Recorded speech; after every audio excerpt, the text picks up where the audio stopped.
नमस्कार, बहुत स्वागत है आप सभी का। मैं हूं अंजलि सिंह। आप देख रहे हैं हमारा खास show let's start the startup show. हमारे शो में हम आपको बताएंगे स्टार्टअप वर्ल्ड की बड़ी खबरें, नए आइडियाज, इनोवेशन और एंटरप्रेन्योरशिप की इंस्पायरिंग स्टोरीज। साथ ही हम बात करेंगे उन पॉलिसीज की जो भारत में स्टार्टअप इकोसिस्टम को आगे बढ़ाने में अहम भूमिका निभा रही हैं। तो चलिए शुरू करते हैं आज का शो और सबसे पहले हम नजर डालेंगे आज की बड़ी स्टार्टअप न्यूज पर। भारत पे के पूर्व को फाउंडर और सीईओ शाश्वत जल्द ही Dubai based luxury e commerce startup luxury for you में को फाउंडर और सीईओ के तौर पर शामिल हो सकते हैं। कंपनी भारत में अपने कारोबार का विस्तार करने और नई फंडिंग जुटाने की तैयारी में है। फ्लिपकार्ट ने अपने जीरो कमीशन मॉडल का दायरा बढ़ाते हुए अब सभी फैशन प्रोडक्ट्स को इसमें शामिल कर लिया है। इस फैसले से करीब 90,000 सेलर्स, एमएसएमईज और D2C ब्रांड्स को फायदा मिलेगा। वहीं सोलो ट्रैवलर्स के लिए फेमस होस्टल ने ओयो की पेरेंट कंपनी प्रिज्म के आईपीओ दस्तावेजों पर सवाल उठाते हुए सीबीसी समीक्षा की मांग की है। होस्टल का आरोप है कि आईपीओ पेपर्स में दोनों कंपनियों के बीच चल रहे कानूनी विवाद का पूरा खुलासा नहीं किया गया। एडटेक स्टार्टअप एलिवेट एजुकेशन ने वेस्टब्रिज कैपिटल से सीरीज डी फंडिंग में 170 करोड़ रुपए जुटाए हैं। कंपनी इस निवेश का इस्तेमाल एआई टेक्नोलॉजी को मजबूत करने के लिए करेगी। और आखिरी न्यूज, सीसीआई ने अपग्रेड की ओर से अन अकेडमी के अधिग्रहण को मंजूरी दे दी है। इस मंजूरी के साथ भारत के एडटेक सेक्टर की सबसे बड़ी डील्स में से एक को रेगुलेटरी क्लियरेंस मिल गया है। तो ये थी आज की स्टार्टअप वर्ल्ड की कुछ अहम खबरें। अब बढ़ते हैं शो के अगले सेगमेंट, एक स्टार्टअप एक कहानी की ओर।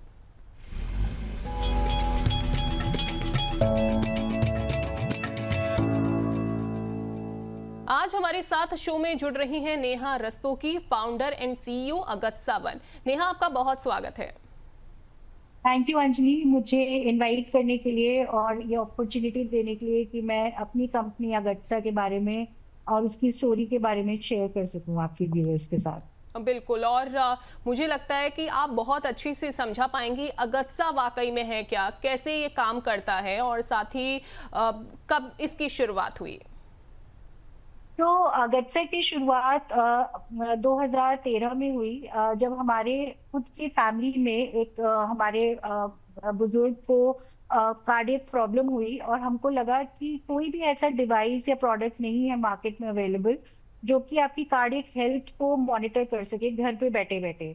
और सबसे पहले ईसीजी कराने की डॉक्टर सलाह देते हैं, लेकिन ईसीजी अपने आप में एक बहुत ही कॉम्प्लिकेटेड प्रोसेस है। पहले डॉक्टर या हॉस्पिटल या डायग्नोस्टिक सेंटर के पास जाना पड़ता है, वेट करना पड़ता है, कॉस्ट भी ज्यादा होती है और उसमें टाइम भी बहुत लगता है, क्योंकि उसका प्रोसेस बहुत कॉम्प्लिकेटेड होता है।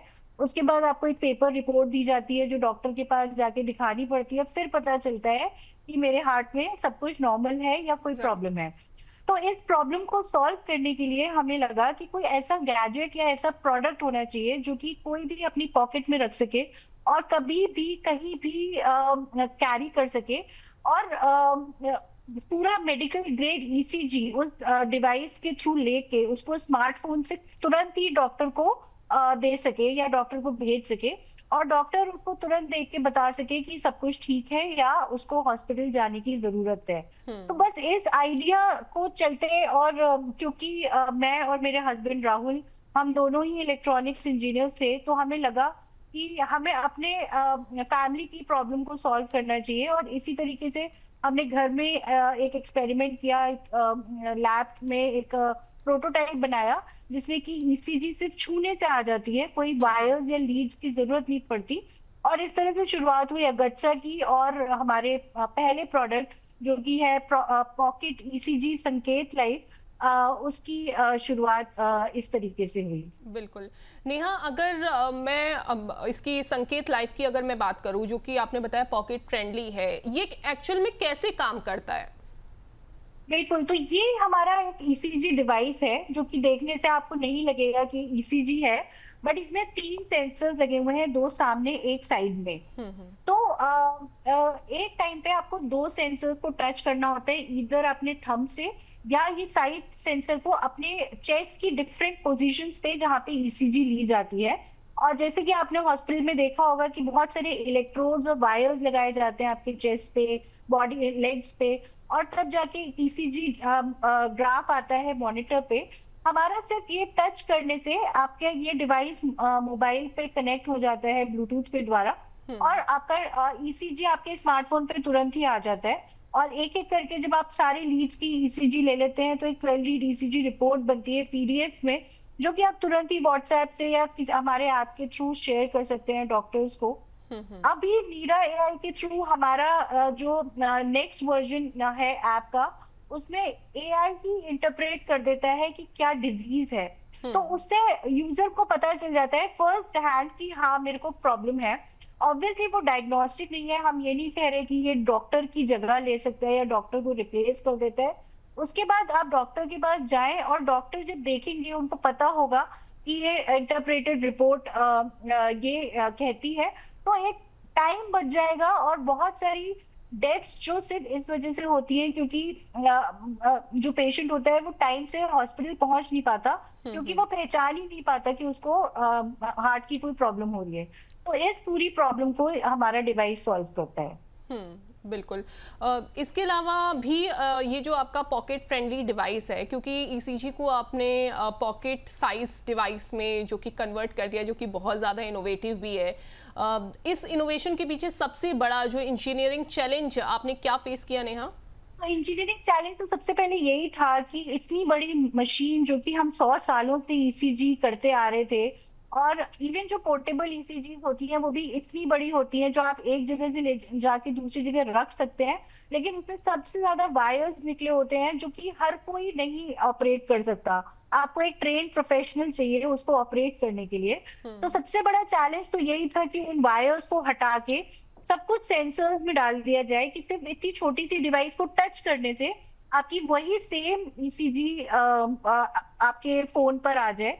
उसके बाद दूसरा सबसे बड़ा चैलेंज है कि जब हम हॉस्पिटल में ईसीजी करते हैं तो एक प्रॉपर एक सेटअप होता है। तो वहां पर जो इलेक्ट्रिकल इंटरफेरेंसेस वगैरह होते हैं जिसकी वजह से नॉइज आ सकती है, आपके ईसीजी में कोई प्रॉब्लम दिखाई दे सकती है, वो वहां पे खत्म हो जाती है क्योंकि लेट के ईसीजी की जाती है और सब कुछ होता है। लेकिन हमारा आइडिया ये था कि कोई कार में चल रहा है तो भी ईसीजी कर ले, कोई ऑफिस में बैठा है तो भी खुद की ईसीजी कर ले, और कहीं पे भी बैठे, कंप्यूटर है, एसी चल रहा है, फैन चल रहा है, तो वो जो नॉइज रिडक्शन एक्यूरेट डेटा इसमें देता है जितना एक्यूरेट डेटा बिल्कुल हम हॉस्पिटल्स में देखते हैं? बिल्कुल बिल्कुल अंजलि, यही हमारा सबसे बड़ा इंजीनियरिंग चैलेंज था जिसे हमने ओवरकम किया कि ये उसी सेम एक्यूरेसी से आप कहीं पे भी बैठ के इससे ईसीजी कर सकते हैं बिना किसी वायर्स वगैरह के। और जो हमारी एल्गोरिथम्स हैं वो सारा नॉइज रिडक्शन जो करती हैं और जो एक्यूरेट ईसीजी देती हैं, वही हमारा सबसे बड़ा इंजीनियरिंग नोवेल्टी है जो हमने अचीव करी है। बिल्कुल। नेहा, एक और सवाल कि अभी क्या आप सिर्फ ओनली ईसीजी पर ही आप फोकस कर रहे हैं उसी हेल्थ प्रॉब्लम पर, या फिर आगे और प्लानिंग है किसी और हेल्थ प्रॉब्लम को डिटेक्ट करना या कोई दूसरा डिवाइस लेकर आना, या इसमें इस संकेत लाइफ में सिर्फ एक ही हार्ट से रिलेटेड ही प्रॉब्लम्स का ईसीजी जो है वो किया जाता है, या फिर और भी प्रॉब्लम सॉल्व करता है ये? ये ईसीजी तो कार्डियक रिलेटेड डिवाइस है ही, लेकिन इतने सालों में जब हमने ये कमर्शियलाइज किया, अब तक हम इसमें 2 करोड़ लोगों का ईसीजी कर चुके हैं। तो 2 करोड़ लोगों का डेटा को यूज करके हमने ये नीरा एआई बनाया, जो कि अपने आप में बहुत ही यूनिक हेल्थ एआई है। इसमें हम कोई एक्सटर्नल एआई जैसे चैट जीपीटी या क्लॉड का यूज नहीं कर रहे हैं। हमारा खुद के डेटा पे ट्रेन एक एआई है जो कि हेल्थ प्रॉब्लम डिटेक्ट करता है।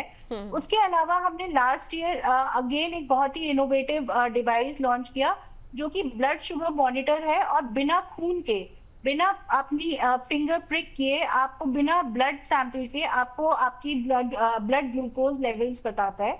Again it is a very innovative device because mostly लोग जो डायबिटिक्स होते हैं या जिनको शुगर की प्रॉब्लम होती है, जो रिस्क पे भी होते हैं, हाई रिस्क पे भी होते हैं, कोई भी अपनी शुगर मॉनिटर नहीं करता क्योंकि बहुत पेनफुल है बार बार पिन लगा के ब्लड निकाल के करना।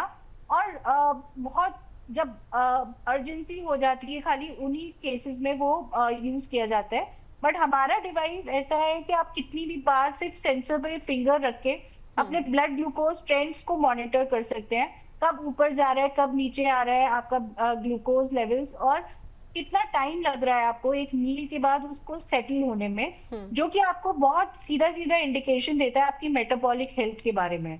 और वहां से ही शुरू होती है डायबिटीज की।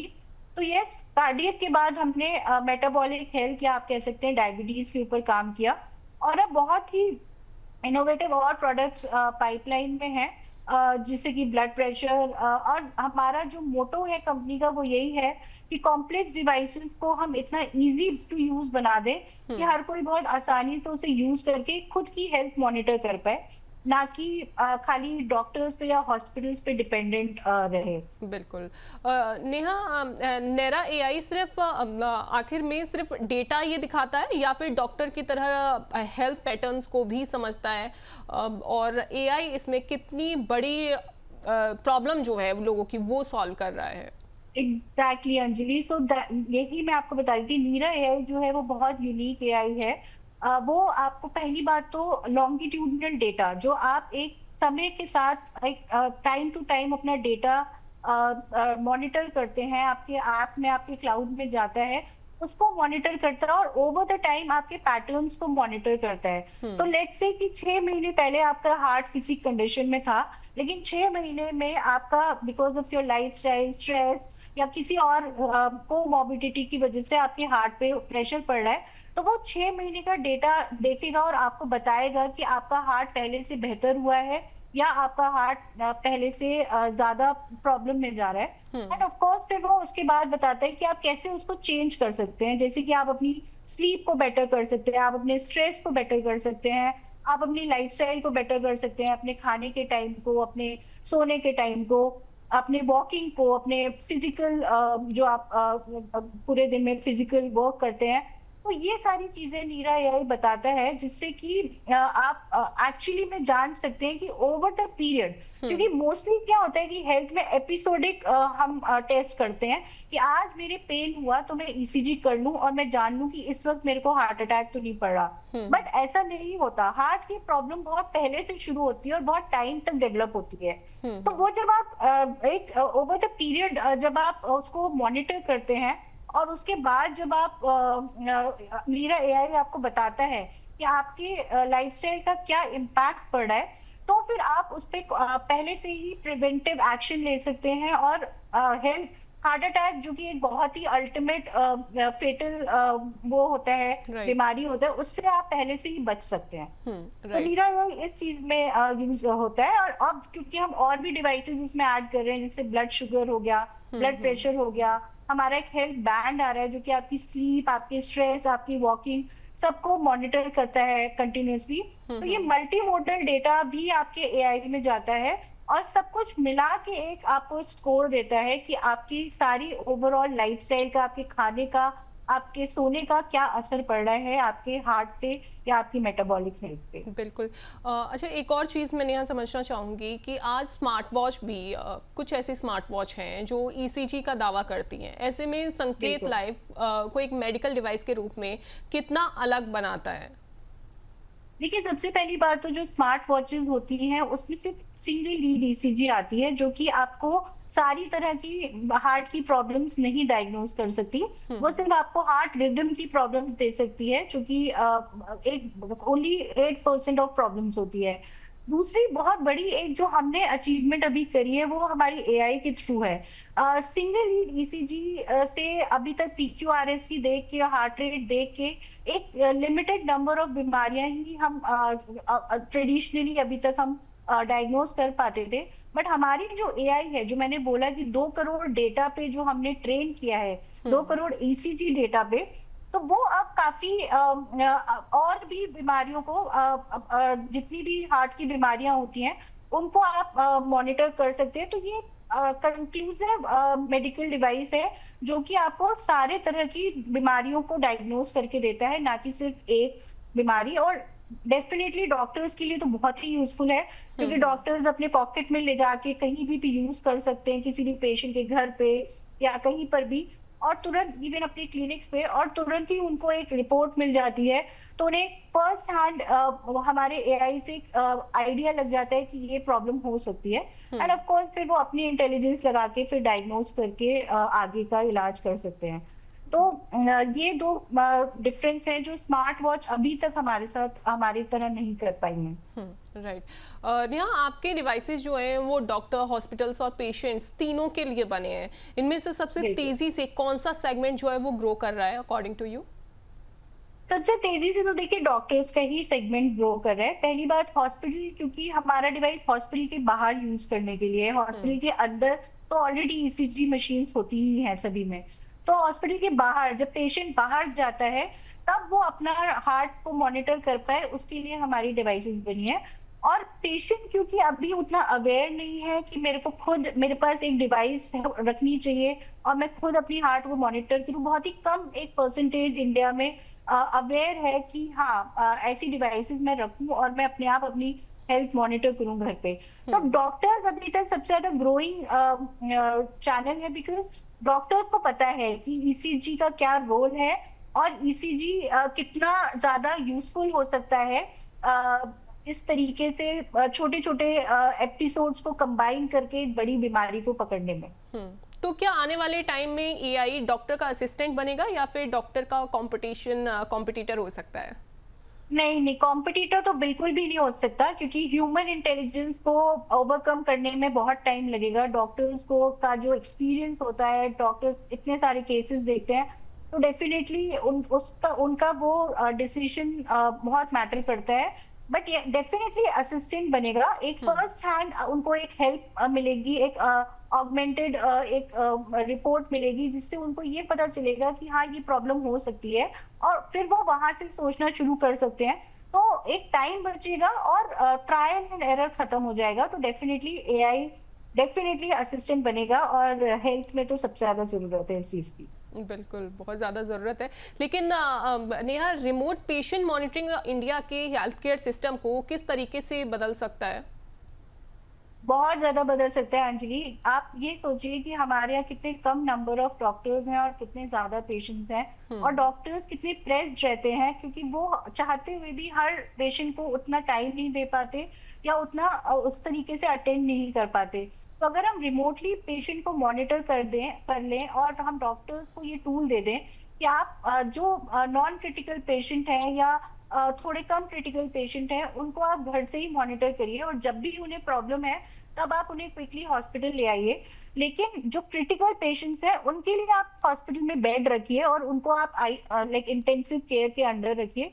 तो कितना हमारे हॉस्पिटल्स का भी और डॉक्टर्स का भी टाइम और एफर्ट सेव हो सकता है। तो रिमोट मॉनिटरिंग इंडिया जैसी कंट्री जहाँ पे पॉपुलेशन भी इतनी ज्यादा है, बीमारियां भी इतनी ज्यादा है, और डॉक्टर्स का एक्सेस बहुत कम है, क्योंकि बहुत सारे ऐसे कॉर्नर्स हैं हमारी कंट्री में जहां अभी उस तरीके का हेल्थ केयर एक्सेस पहुंचा ही नहीं है। तो उन एरियाज के लिए और उन रिमोट कॉर्नर्स के लिए मुझे लगता है कि रिमोट पेशेंट मॉनिटरिंग बहुत ही कारगर साबित हो सकता है। बिल्कुल सही कहा आपने। नहीं, आप थोड़ा सा हम बात करते हैं फंडिंग की, वैल्यूएशन की, रेवेन्यू किस तरीके से जनरेट होता है। सबसे पहले तो आपने जब ये स्टार्ट किया उस दौरान क्या ये सेल्फ फंडेड था? हाँ देखिए, पहली बात तो हेल्थ टेक और मेडटेक जो जितने भी स्टार्टअप्स होते हैं बहुत ही डिफिकल्ट होते हैं, राइट। क्योंकि उसमें सिर्फ एक प्रोडक्ट नहीं बनाना आपको, उस प्रोडक्ट को आपको एक एक्यूरेसी लेवल तक लेके जाना है, क्लिनिकल वैलिडेशंस करने हैं, और उसमें भी आपको कई, क्योंकि अगर आप नया प्रोडक्ट बना रहे हैं तो कई आइटरेशंस लगते हैं। तो सेल्फ फंडेड था इनिशियली, लेकिन हमको वी वर लकी कि हमको इनिशियल लेवल पे हम सेम सिमिलर माइंडेड पीपल मिले, और हमको एंजल फंडिंग मिली, और काफी कुछ हम उसके द्वारा कर पाए, काफी कुछ इनोवेशन कर पाए उस फंडिंग के थ्रू। तो यस, हमको इनिशियल फंडिंग मिली थी। एंड अभी क्या आपका स्टार्टअप प्रॉफिटेबल है? प्रॉफिटेबल तो नहीं कहूंगी मैं, क्योंकि देखिए आपको प्रोडक्ट को मार्केट में लाने के लिए बहुत सारा मार्केटिंग स्पेंड करना पड़ता है, बहुत सारा आपको खर्चा करना पड़ता है ताकि आपका प्रोडक्ट विजिबल हो। तो प्रॉफिटेबल तो नहीं कहूंगी, लेकिन हाँ अगर हमारा प्रोडक्ट इतना कम कॉस्ट में बना हुआ है, और क्योंकि वो मेक इन इंडिया प्रोडक्ट है, पूरी तरीके से कंट्रोल्ड प्राइसिंग है, हम सब कुछ ही इंडिया में करते हैं, तो बहुत जल्दी ये प्रॉफिटेबल हो जाएगा। हम उसी की कामना करते हैं। बिल्कुल बिल्कुल। रेवेन्यू किस तरीके से जनरेट जो है आप करते हैं, और इसका जो डिवाइस का जो प्राइसिंग है वो कैसे सेट किया है, कितना प्राइसिंग है? देखिए, प्राइसिंग बहुत ही अफोर्डेबल रखा है, क्योंकि हमने इस विजन के साथ ये प्रोडक्ट बनाया था कि घर घर में ये थर्मोमीटर की तरह ये प्रोडक्ट रहे, ताकि किसी की जान सिर्फ इसलिए ना जाए क्योंकि वो समझ नहीं पाया कि इसको हार्ट की प्रॉब्लम है। तो अफोर्डेबल प्रोडक्ट है। हमारे प्रोडक्ट्स 5000 से शुरू होके 8-9,000 तक हैं, सारी जो रेंज है। और रेवेन्यू हम कैसे जनरेट करते हैं? पहली बात तो हम ऑनलाइन चैनल्स पे अपने प्रोडक्ट सेल करते हैं, अपनी वेबसाइट के थ्रू, अमेजोन पे और डिफरेंट मार्केट प्लेसेस पे हमारे प्रोडक्ट्स लिस्टेड हैं। उसके अलावा हम B2B चैनल्स के थ्रू, हमारे चैनल पार्टनर्स हैं जो हमारे डिवाइसेस लेकर मास ट्रेनिंग या गवर्नमेंट के प्रोग्राम्स में उनको इनकॉर्पोरेट करते हैं। कॉर्पोरेट कस्टमर्स भी हैं जो हमारे डिवाइसेस लेकर अपने एम्प्लॉयज को वो डिवाइसेस गिफ्ट करते हैं कॉर्पोरेट हेल्थ मैनेजमेंट के लिए। तो देयर आर डिफरेंट चैनल्स जहां से हम रेवेन्यू जनरेट करते हैं। बिल्कुल। और अभी वैल्यूएशन कितना है कंपनी का? कंपनी का वैल्यूएशन कंपनी का वैल्यूएशन देखिए, बहुत ही एक्चुअली तो मैं बहुत ज्यादा क्लियर नहीं है, लेकिन हाँ, it is 100+ CR as of now. लेकिन या वी जस्ट होप कि हम लोग वैल्यूएशन वाले गेम में है नहीं एक्चुअली। हम लोग चाहते हैं कि ये प्रोडक्ट घर घर जाए, तो हम उस पर ज्यादा वर्क कर रहे हैं। बिल्कुल। एंड बिल्कुल, और उम्मीद भी यही की जाती है, क्योंकि अभी तो हम देखते हैं नेहा कि हर घर में बीपी की मशीन तो मिल जाती है, शायद ECG डिवाइस हर घर में नहीं है। और मुझे लगता है आपका एम भी वही है कि बीपी की मशीन की तरह ही ECG जो डिवाइस है वो भी हर घर में मिले। अगर एक लास्ट क्वेश्चन मैं आपसे पूछना चाहूँगी, अगत्सा सिर्फ हार्डवेयर कंपनी नहीं बल्कि AI प्लेटफॉर्म भी लगातार बनते जा रहा है। अब आने वाले नेक्स्ट 5 ईयर में आपका विजन क्या है? कहाँ पर आप अगत्सा को देखती हैं? देखिए, हमने शुरुआत हार्डवेयर से करी, क्योंकि कोई भी ऐसी डिवाइसेस नहीं थी जो कि एक आम इंसान को ये पावर दे सके कि वो अपनी हेल्थ, कॉम्प्लिकेटेड हेल्थ जैसे कार्डियक हेल्थ को मॉनिटर कर सके। और उसके बाद जो हमने डेटा जनरेट किया, उससे हमने अपना AI डेवलप किया है। अब आगे चल के तो डेफिनेटली यही विजन है कि लोग इसको यूज करें, इस AI को ज्यादा से ज्यादा यूज करें, ताकि उनको पता चले ओवर द पीरियड। तो हमारा जो विजन है वो ये नहीं है कि हार्ट अटैक पकड़ लिया या हार्ट अटैक पता चल गया। हमारा विजन है कि लोगों को पहले ही पता चल जाए कि आपके लाइफस्टाइल के थ्रू आपकी हेल्थ पे क्या फर्क पड़ रहा है, क्या असर पड़ रहा है, और वो प्रिवेंटिव हेल्थ में पहले चले जाएं, पहले ही वो प्रिकॉशंस लेना शुरू कर दें, एक्सरसाइज, स्ट्रेस मैनेजमेंट, आपकी डाइट एंड अदर स्टफ, और उससे वो बीमारी होने से बचाएं। तो विजन यही है। Definitely different hardware products will keep on adding, क्योंकि वही एक डेटा जनरेट करने का माध्यम भी है और लोगों को बताता भी है कि कहाँ पे उनकी हेल्थ डाउन जा रही है। बट AI प्लेटफॉर्म हमारा एक्चुअली में बहुत पावरफुल साबित होगा, क्योंकि कोई भी multi modal longitudinal AI health में अभी तक बना नहीं है। तो वी आर होपिंग कि ये इसको हम काफी आगे लेके जाएंगे। बिल्कुल बिल्कुल। And thank you so much Neha for joining us, and आपसे बात करके बहुत अच्छा लगा। Thank you so much. Thank you अर्जी। बाय। चलिए, अब हम आगे बढ़ते हैं अपने शो के आखिरी सेगमेंट पॉलिसी डिकोड की ओर।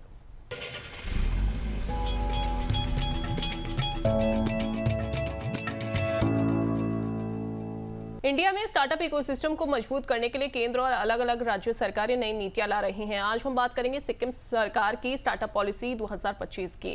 क्या है सिक्किम की ये स्टार्टअप पॉलिसी, वो जान लेते हैं। राज्य में इनोवेशन और एंटरप्रेन्योरशिप को बढ़ावा देना इसका फोकस है, इसका मोटिव है। वहीं युवा और महिला उद्यमियों के स्टार्टअप में मदद करना है। वित्तीय सहायता और इंक्यूबेशन सपोर्ट इसमें दिया जाता है। ऑर्गेनिक खेती, पर्यटन और IT जैसे सेक्टर्स पर विशेष फोकस भी इसमें होता है। इसके अलावा देखिए, सरकार का जो लक्ष्य है वो है 500 नए स्टार्टअप्स तैयार करना। जी हाँ, सरकार का जो मोटिव है वो 500 नए स्टार्टअप्स को तैयार करना है, जिनमें से 200 स्टार्टअप महिलाओं के नेतृत्व में है होने चाहिए। इसके अलावा देखिए इसके फायदे क्या वो जान लीजिए। इक्विटी मुक्त सीड फंडिंग की सुविधा इसमें दी जाती है। ऑफिस के लिए 3 साल तक 3 लाख की लीज रेंटल भी इसमें प्रोवाइड की जाती है। राज्य के MASI सूक्ष्म लघु और उभरते स्टार्टअप्स को इसमें मान्यता जो है वो मिलने की पूरी तरह से जो उम्मीद है वो रहती है, क्योंकि सेल्फ सर्टिफिकेशन की सुविधा इसमें दी जाती है। कई सरकारी इंस्पेक्शन से भी छूट इसमें मिलती है। व्यापार पंजीकरण, फंडिंग और मार्गदर्शन के लिए सिक्किम स्पार्क पोर्टल पर आपको जाना है और इसके बाद सिक्किम इनोवेशन हब और 4 इंक्यूबेशन केंद्रों का सपोर्ट भी इसमें दिया जाएगा। कौन अप्लाई कर सकता है वो जान लीजिए। सिक्किम में संचालित या पंजीकृत स्टार्टअप होना चाहिए, यानी कि आप जो स्टार्टअप है वो सिक्किम में होना चाहिए। स्टार्टअप को राज्य के MASI यानी micro small and aspiring startups entrepreneur और साथ ही फ्रेमवर्क के तहत मान्यता प्राप्त होनी चाहिए। इनोवेशन या स्केलेबल बिजनेस आपका होना चाहिए। इस पर आपका बिजनेस जो है, आपका मॉडल जो है वो काम करता हो। महिला फाउंडर्स पर एक्स्ट्रा फोकस इसमें किया जाएगा। इसके अलावा कैसे इसमें अप्लाई कर सकते हैं वो भी जानिए। गवर्नमेंट ऑफ सिक्किम के माध्यम से आवेदन आपको करना है, यानी सिक्किम स्पार्क पोर्टल पर आपको जाना है। अपने स्टार्टअप को, जो आपका स्टार्टअप है उसका रजिस्ट्रेशन आपको वहां पर करवाना होगा। बिजनेस डिटेल्स आपको भरनी होगी, डॉक्यूमेंटेशन आपको देने होंगे और इसके अलावा आपको अप्रूवल मिलेगा। अप्रूवल मिलने के बाद इंसेंटिव और बेनिफिट्स आपको दिए जाएंगे। यानी सिक्किम स्टार्टअप पॉलिसी 2025 का मकसद स्टार्टअप्स को फंडिंग, इंफ्रास्ट्रक्चर और इनोवेशन सपोर्ट देकर राजधानी को बड़ा स्टार्टअप हब बनाना है। उम्मीद करते हैं आपको हमारा ये कार्यक्रम अच्छा लगा होगा। आपके मन में स्टार्टअप से जुड़ा कोई भी सवाल या क्वेरी हो तो आप हमें कमेंट में बता सकते हैं। नमस्कार।